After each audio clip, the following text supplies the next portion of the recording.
రెండు ఆ ఇరువురు కూడా గురువులు వశిష్ఠుడు విశ్వామిత్రుడు ఇరువురు కూడా రెండు శ్వాసలుగా సూర్యనాడి చంద్రనాడులుగా ఉన్నారు. తానేమో సుషుమ్న నాడిలో ధ్యానావస్థితుడై ఉన్నాడు. సర్వకాల సర్వావస్థల యందు కూడా తానే ఆత్మస్వరూపుడిగా 13 సంవత్సరములు 2 మాసములు ఎవరైతే బ్రహ్మచర్యాన్ని పాలిస్తాడో, గురు సేవతోటి ఉండి మూలాధారములో ఉన్నటువంటి కుండలిని ఎవరైతే పైకి నడుపుతాడో, రావణుడు మణిపూరకి చక్రం వరకు వచ్చాడు, ఆగిపోయాడు, మరి చేయదగింది లేదు, విచ్చలవిడిగా ప్రపంచం మీదకి పడ్డాడు.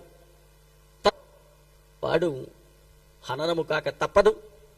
మరి ఆ రామచంద్రుడు గురువులైనటువంటి ఇరువుల యొక్క కృపా భాగ్యము చేత తాను ఆ మణిపూరక చక్రమును అధిగమించి మూలాధారము నుండి సహస్రారములకున్నటువంటి షట్చక్రములను అధిగమించి సహస్రార కమలములో ఉన్నటువంటి దివ్యజ్యోతి పరంజ్యోతుల్ని ఆస్వాదిస్తూ ఉన్నటువంటి వాడు 13 సంవత్సరములు 2 మాసములు గడిచిన మీదట ఆ మహనీయుడు లక్ష్మణ సమేతుడై నిద్రను జయించినటువంటి వాడు, ఆహారము నెరుగునటువంటి వాడిగా లక్ష్మణుడున్నాడు.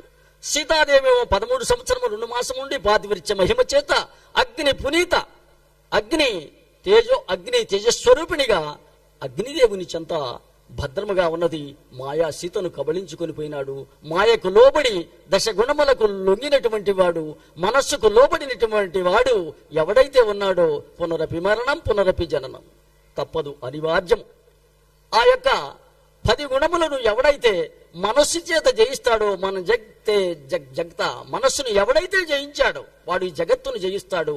జగత్తులో ఉండవలసినదే, కానీ తనలో చిత్తములో జగత్తు ఉండకూడదు, జగత్తులో నివసించవలసినదే. రామునికి ఇంత పేరు ఎందుకు వచ్చినదయ్యా? రాముణ్ణి రామాని ఎందుకు కీర్తిస్తే వస్తుందయా శక్తి అంటే, ఆత్మారాముడై ఉన్నాడు, అందరిలో ఉన్నాడు, సర్వము తానై ఉన్నాడు. కానీ 13 సంవత్సరములు 2 మాసములు దివ్యమైనటువంటి శక్తిని సంపాదించుకున్నాడు గురువుల కృపచేత. ఆ సహస్రార కమలములో ఉన్నటువంటి దివ్యమైనటువంటి ఆ పరంజ్యోతి పరమ కళను ఆస్వాదిస్తూ ఉన్నాడు. మరి మడిబట్ట నారబట్టలను ధరించి ఉన్నాడు, ధనుర్బాణమును ధరించి ఉన్నాడు. మనోరూపేక్షు కోదండాయ నమః లలితా సహస్రనామములో అమ్మవారి నామములో మరి విశేషమైనటువంటి నామము ఆ మనోరూపేక్షు కోదండాయి నమః. సర్వజీవుల యొక్క మానవులను సర్వ జంతుజాలమును సర్వజంతూనాం నరజన్మ దుర్లభం. శంకర భగవత్పాదులు అంటారు, జంతూనాం నరజన్మ దుర్లభం. ఈ మనిషికి ఏ జీవికి లేనిటువంటి శక్తిని ఇచ్చున్నాడయ్యా. ఎటువంటిదయ్యా అంటే, జీవునికి ఈ మానవునికి ఎన్నుపాముని టారుగా ఉంటుంది, సర్వ జీవానికి కూడా అడ్డముగా ఉంటుంది. మరి ఆలోచించే సామర్థ్యత ఉన్నది ఈ మనిషికి. అటువంటి శక్తి ఉన్నటువంటి వాడు ఎవడైతే 13 సంవత్సరములు 2 మాసములను గనుక గురు పంచన నడిచినట్టు గురువిచ్చినటువంటి మంత్ర అనుష్ఠాన తత్పరుడైనటువంటి వానికి అవగతము. సవికల్ప సమాధిని అనుభవించాడు. సవికల్ప సమాధి అంటే ఈ జీవుడు ఆ మంత్ర అనుష్ఠాన బలము చేత సహస్రార కమలములోనికి ఎక్కవలేనని తాల్వాకాశ నక్షత్రములు షట్చక్రములు అధిగమించిన మీదట తన శిరకమలములో ఉన్నటువంటి నక్షత్ర మండలములు యత్పిండే సద్బ్రహ్మాండే. హరిశ్చంద్రుడు వెంట లోహితాశ్యుడిని పంపుతాడు విశ్వామిత్రుడు. అయ్యా నా గతి ఏంటి, నీకు సేవ చేశాను, మరి నేను ఉద్ధరించేది ఏ విధంగా అని అడుగుతాడు. అడిగితే అప్పుడు అంటాడు, నీ పిండం అని అన్నాడు ఒకే మాట. ఎక్కడో లేదురా, నీ పిండాణంలోనే ఉందరా, వెతుక్కో పంపన్నాడు. లోచూపుతోటి తాను తరించాడు. ఆ ఒక్క వాక్కు గురువాక్కు ఆ విశ్వమునకు మిత్రుడైనాడు గాదిపుత్రుడు. ఓం భూర్భువస్వాహ తత్సత్ విద్వరేణ్యం భర్గో దేవస్య ధీమహి ధియో యో నః ప్రచోదయాత్. ఓం త్రయంబకం యజామహే సుగంధిం పుష్టివర్ధనం ఊర్వారుకమేవ బంధనాన్ మృత్యోర్ముక్షేయమృతాత్. జీవుడు ఉద్ధరింపబడవలనంటే గురు కృప కావలసినది. గురువు లేని నాడు ఏదీ లేదు. ఆ గురువులు ఇరువురి యొక్క సాంగత్య మహిమ చేత పటిమ చేత తాను ఆదర్శమూర్తిగా నిలబడ్డాడు. ఆ శ్రీరామచంద్ర భగవానుడు కీర్తింపబడ్డాడు.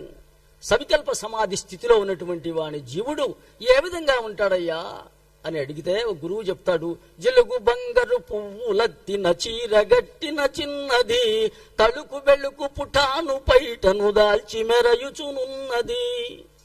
అసలు ఈ జిలుగు బంగారు చీర ఏమిటయ్యా? సాయం సంధ్య, ప్రాతః సంధ్య, ఈ రెండు సంధ్యలు కూడా ఈ ప్రకృతి మాతకు, ఆత్మ పురుషునికి లోబడి ఉన్నటువంటి ఈ ప్రకృతి మాతకు బయట చెరుగులాగా ఉన్నదయ్యా. ప్రాతః సంధ్యలో, సాయం సంధ్యలో ఏ విధంగా కనపడుతుంది ఆకాశం, ఆ విధముగా ఎవడైతే గురుమార్గమును నడిచినటువంటి వాడు ఆ ఆగ్నేయ చక్ర దర్శన భాగ్యం కలిగిన మీదట ఒక చోటు నుండి మరి ఒక చోటికి వెళ్ళేటప్పుడు సవికల్ప సమాధిని ఆస్వాదించే స్థితిలో అనుభవైక్య స్థితిని వచన రూపములో అందించారు. అందచందములందు తానే, అందము తానే, చందము తానే.